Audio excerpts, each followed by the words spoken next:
we are doing a documentary on concussions, and Professor Gerson wanted us to focus on the new technologies and things like that, so I'm going to be asking a few questions about that. You already said it, but my first question was, what other teams did you play for besides the Seahawks, and how many years were you in the league? So I played in the NFL for 8 years, and played for Seattle Seahawks for 6 years, St. Louis Rams for a year, and then Oakland Raiders for a year, where that was my injured reserve year. It still counts as my 8th year.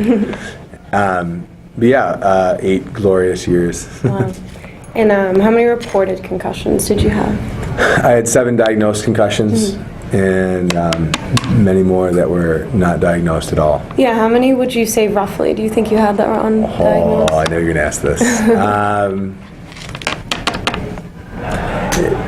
It will be in the hundreds, for sure, knowing what I know today. And all the awareness pieces that I talk about and think about, looking back on my career, it'd be a pretty big number. Wow. That's more than I thought. What are you currently working on as far as, I know you just talked about the headlight, but could you maybe talk about anything else you're working on, or how that's going to be further developed? Yeah, so the check light was our first product launch for MC10, and teamed up with Reebok to bring that to market.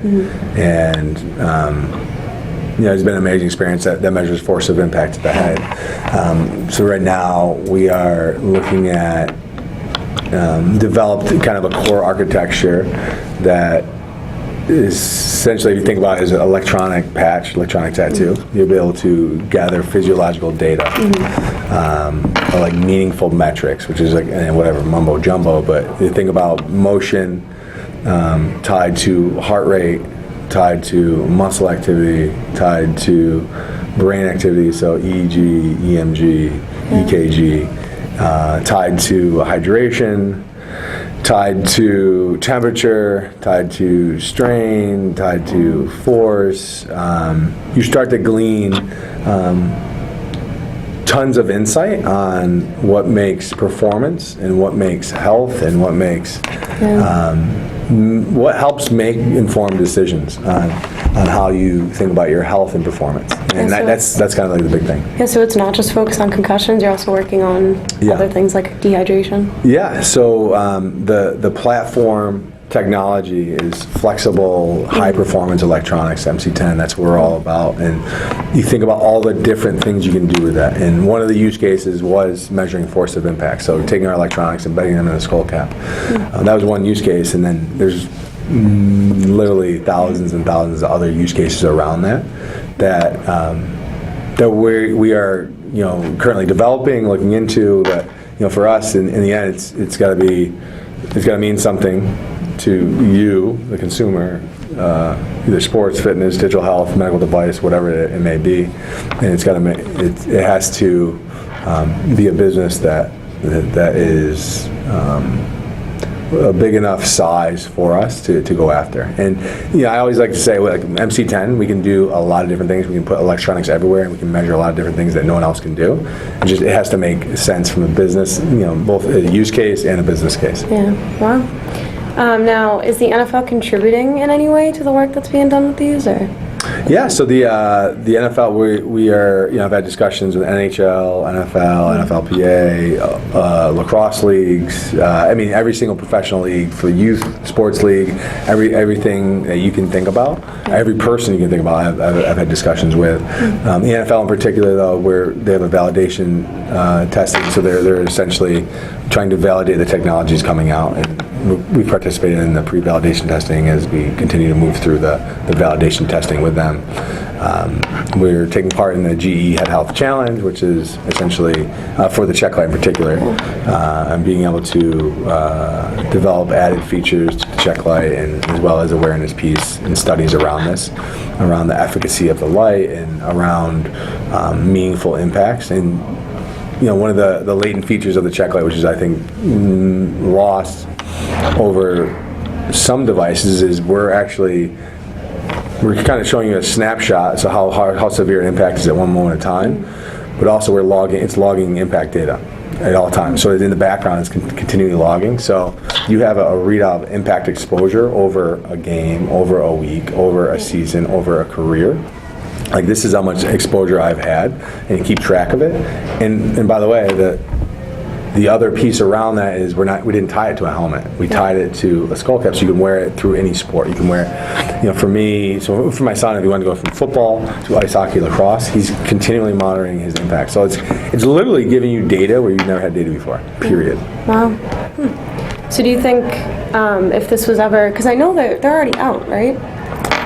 So there's some available? impact sensors available, a lot of them tied to a helmet. So you play football and you tie it to a football helmet, and that's it. So the Reebok Check Light is launched. The Check Light is out there in the market. Many sports using it, from skiing to equestrian, to snowboarding, to football, to ice hockey, to lacrosse is about to launch, to some soccer players. You literally can use it through any sporting activity or any activity in general. It's pretty cool to see all the different use cases around this. Motocross, bicycling. I mean, literally, we've seen every single use case come about. It's pretty coll. I mean, people understand the importance of being able to kind of measure this. So do you think if everyone starts using it in like the NFL, how do you think that'll change the game? Like, do you think it'll change the game, like the viewership? It's a really good question. I think having an objective measure of force of impact is important in general. Yeah. So I think if I think of myself, knowing what I know now, and I think of myself as a business, even when I was a football player, when I was in the NFL, like my body's a business. And if you have a dashboard of like what is going on, you as an athlete, is going on in your body, with your body is important. There becomes an issue of who controls the data and who gets to see what's going on with your body, whether you share it with the team or not, and how that's used may or may not be used against guys come contract time, come level of career. It becomes a sticky situation. I will say this: the business case for the Check Light, and it just makes the most sense, where elite athletes are a really small target market, right?